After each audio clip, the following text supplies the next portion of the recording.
welcome back to my channel. We're here to talk about high jump again. I am going to try slightly different formats as I keep going along making these videos, and I do have at least something slightly different for today. Regardless, I'm going to start off by talking about last week on how, thank goodness, I didn't end the meet with having some sort of weird hip pain that lasted like half the week. I was actually able to lift again, but I was still getting my check marks, so I was just like making sure that I was able to do it. And this is Shy Baby. Oof. He's a cute one. Sorry. Back to your pillow. He might join me in a second. Alright, so I didn't want to go 100% on my lifting, so I went at about 75% last week on the lifting, because I didn't want to find out that I was actually not okay. So got my checks there, everything went well. With running last week, that went well too. It always seems like Essence has like one more gear than me, so she is pushing me to run faster. I feel like most of the time I'm running as fast as I possibly can, and I'm barely keeping up with her. Regardless, I need that stamina, and so last week we did, I think it was like 5 by about 120 meters, where we went hard for about 30 meters, had about 60 meters on the curve to kind of relax, and then we had a hard like 30 meters at the end of it. When it was time to jump that week, I really only had like stiff ankles on that jump day, so it kind of made that difficult. I tried to do some shorter things. It's kind of hard I'm 34, so it's kind of hard to get out of that sometimes, and I don't think I really made it. I still did good things, it was just I had to modify. The pool was warm, so swimming went well this week. I always hate the cold pool. My second jump day, it was kind of like a mild version of an actual jump day, but that one went a lot better, and I think I put the bungee at like 5'8" for some short approaches, and it worked. So I was pretty hopeful for this weekend, and to cap the week, my pre-meet also, on Friday, I felt really, really good, so I was very excited for the meet. And so now, hopefully with that being, a whole lot shorter, that was kind of my goal, was to summarize that section. I talk and talk, and this is what I want to talk about, is the meet. So, first off, I wanted to make sure I said thank you to Jay. I don't know if he ever watches these, which is fine, but it was really great getting to go back to the Fall Creek Pavilion. But then also, Barry was my official this week, and he's literally one of my favorites. So if you are one of the officials that I've had, I probably like you too, but since I have Barry almost every other meet, it seems, over the last almost 5 years, he's kind of one of my favorites. I see him all the time. He's great. But so we had Barry today, or I guess that day, and there were literally no hiccups, no issues.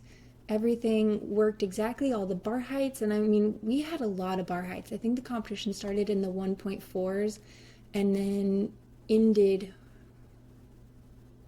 almost 50 centimeters higher by the end of the day. So he had his work cut out for him. Now, for me, I've been really hopeful to get my stamina back up and my strength back up, specifically to the high jump. And one thing that I do like, so this was a 160, a high 160, I don't remember exactly. Sometimes when you're competing, you're just competing. But one of the things I like is that, my approach is back to being smooth and stuff. And the pop off the ground is starting to be really poppy. As far as the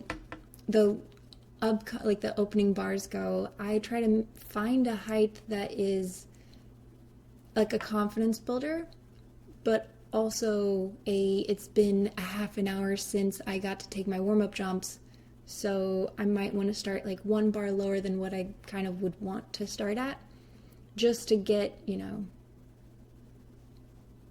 acquainted with the jumps. So The things I do like is, yeah, how smooth the approach is. And one thing that I don't think that I worked on it physically, but I visualized this a lot, and that was trying to get this arm to not be up already at this point. If you remember from some of my previous meets this season, it's like I'll have my foot down and this arm is like already way up here, like it's already stretched up high. And while I didn't do that on all my jumps, I did get better. It's not the best, right? Like it'd be nice to have this arm almost as low as this arm, kind of matching that one. But honestly, that's not awful. So after that, we've got a good toe off. We got a straight line, right, from the toe off all the way up to the shoulder. That's basically a straight line. I lifted that hip. I've got a good knee drive. My upper body, like the arm and stuff, it looks like it's like leaning in a little, but I mean, I cleared it by a lot, and it was very easy. I remember having the feeling of pulling down, like with my head and shoulders when I got to this moment, because I felt like I was in front of the bar. But I didn't have my coach at the meet, so it's really hard for me to decide to move, because like I don't know what's going on fully. It's like I might have certain feelings, but I don't always know exactly what they are. But I did feel like I was a little far away on like this part of the jump. And over here, I mean, I might be a little out, but that's not that bad. Like, I like being a closer jumper. That's just kind of how I am. But do you see how close I am on the entering the pit side of the bar?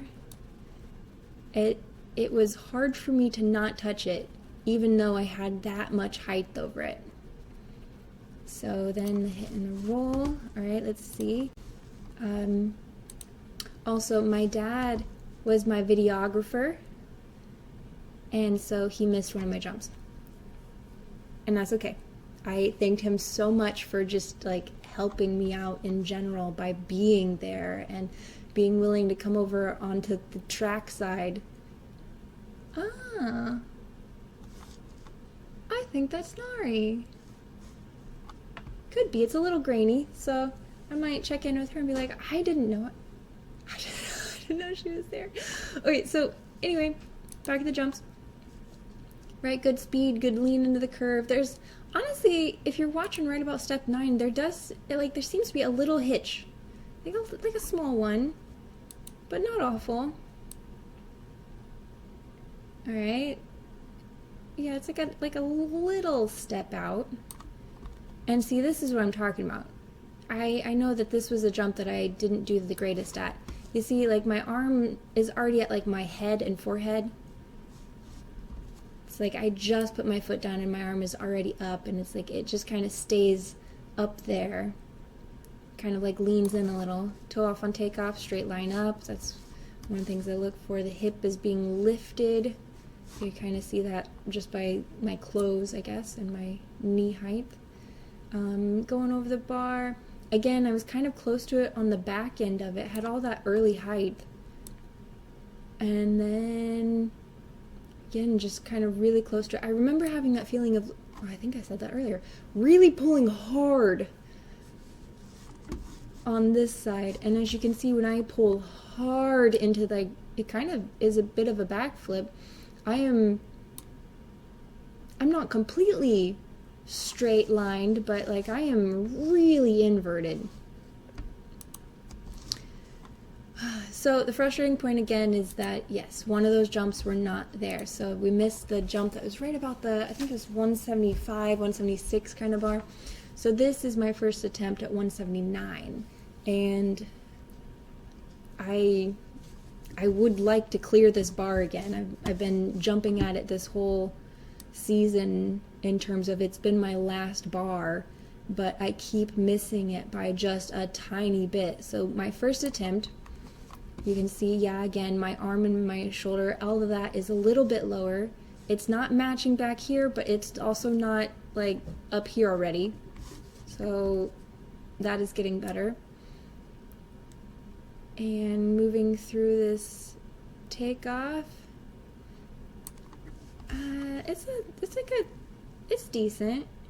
the arm is up, the knee is up. I think I'm still lifting the hip with, what frames there are. So from here, I'm just kind of doing the bounce and up thing. I'm still got a good trajectory. And through it, I get my entire upper body over it.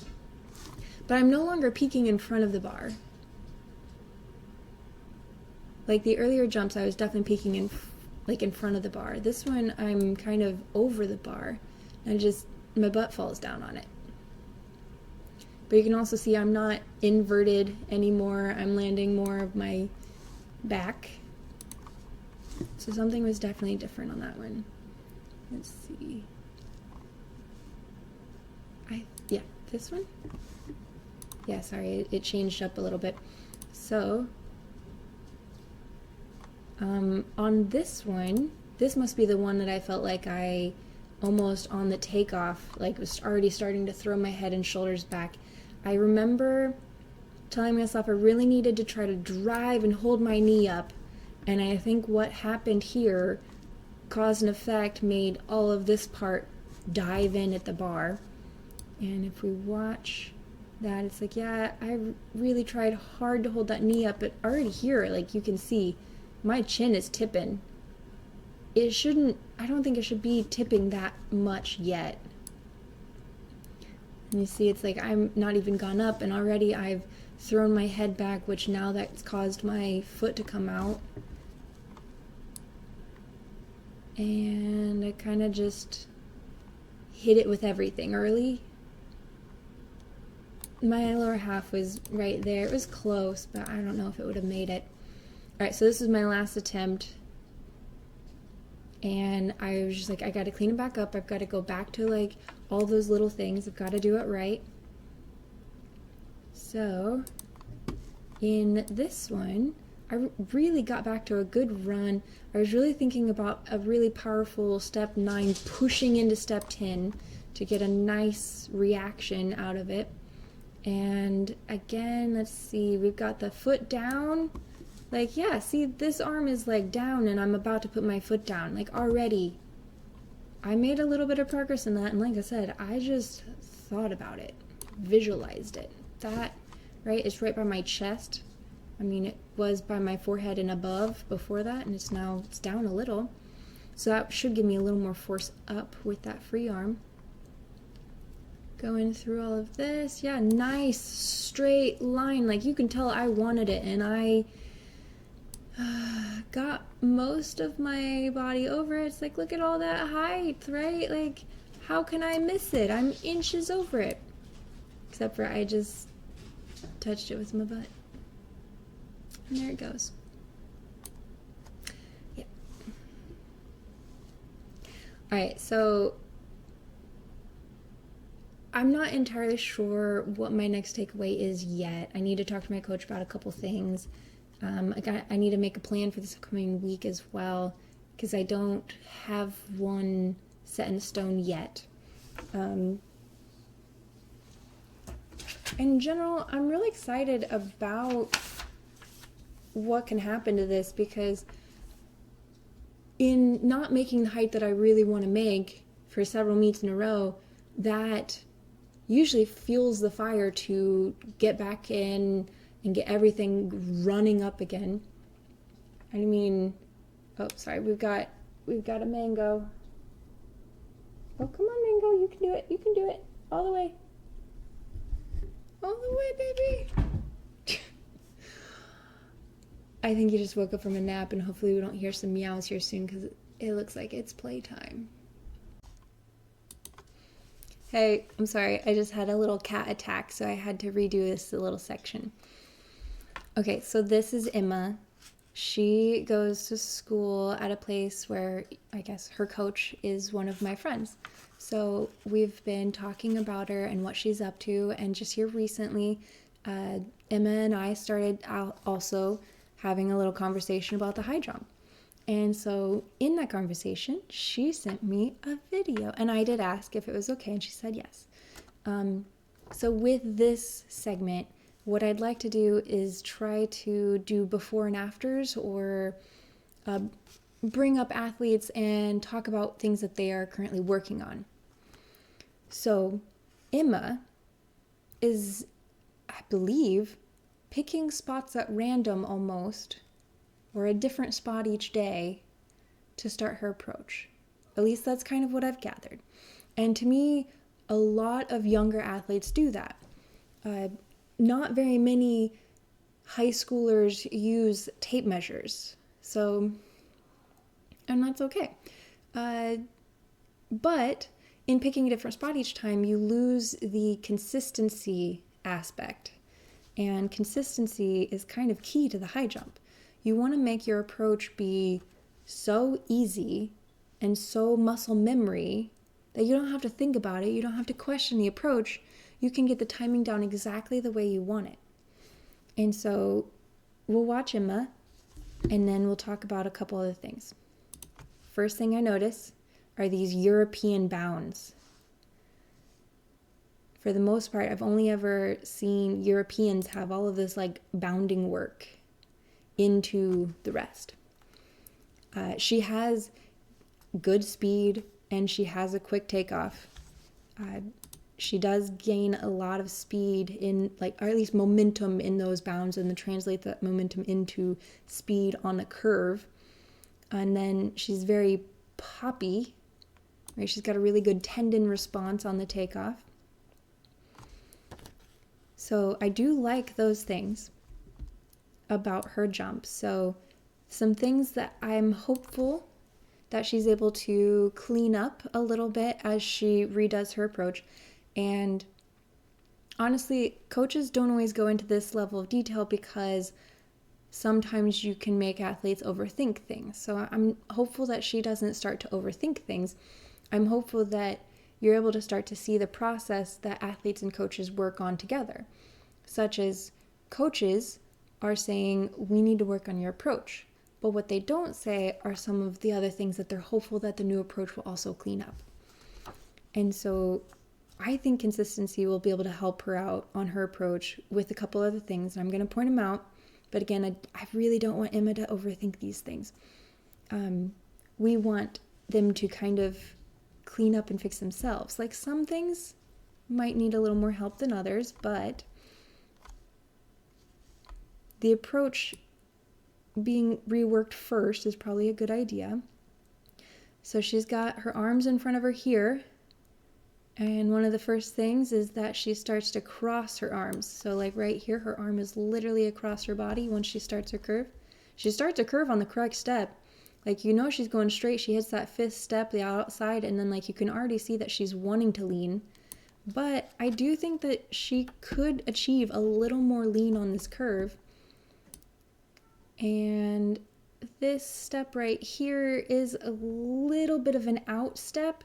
We still need that to be a little more of a running step, at least one that you get a lot of push going into step 10 or 8. I always call it 10 even if you are an 8-step jumper. It's just, you start, 2. Instead of on 1, you start on 3, I guess. All right, anyway.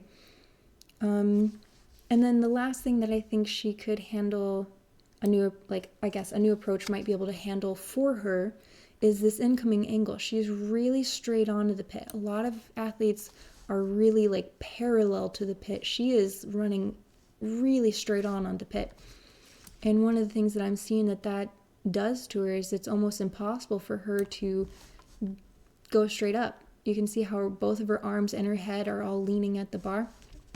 I think that that's an effect of this angle right here, this foot going in. And he's like, yeah, we can't see it thanks to this guy being in the way. But that's a really straight on angle. And I think that is the cause of her leaning into the bar so heavy right on the takeoff. Yeah. So, again, please, Emma, don't overthink these things. Rework that curve. See where you're at. You and your coach will make a plan together on what things need to be cleaned up after this. But you've got such a good framework of being a really good jumper. So I really don't want to make you overthink things. I am nitpicking, literally nitpicking. I know a lot of my athletes that I've had when I was coaching, they know that I nitpick, but after I would nitpick, I'd always, come up with a plan for them and help them work towards their goals, which I'm not your coach and that's someone else. So talk to him, make a plan, attack these things, but do it systematically and don't overwhelm yourself, because I've always thought that high jump and juggling have a lot in common. If you try to juggle too many things too soon, you're going to drop other things. So a lot of times at meets, I only ever focus on one thing. You tell me one thing, coach, I can only think of and fix one thing. Yeah, sometimes two things too many. All right, guys. Hopefully you enjoyed my high jump critique. Switch over to this. And hopefully next weekend I have some good news for you. Hopefully next weekend I have a bit of a plan or an idea of what's going on. But until then, I hope you have a good rest of your week, and we'll talk again soon. Send me any videos. I'd love to see it. Bye, guys.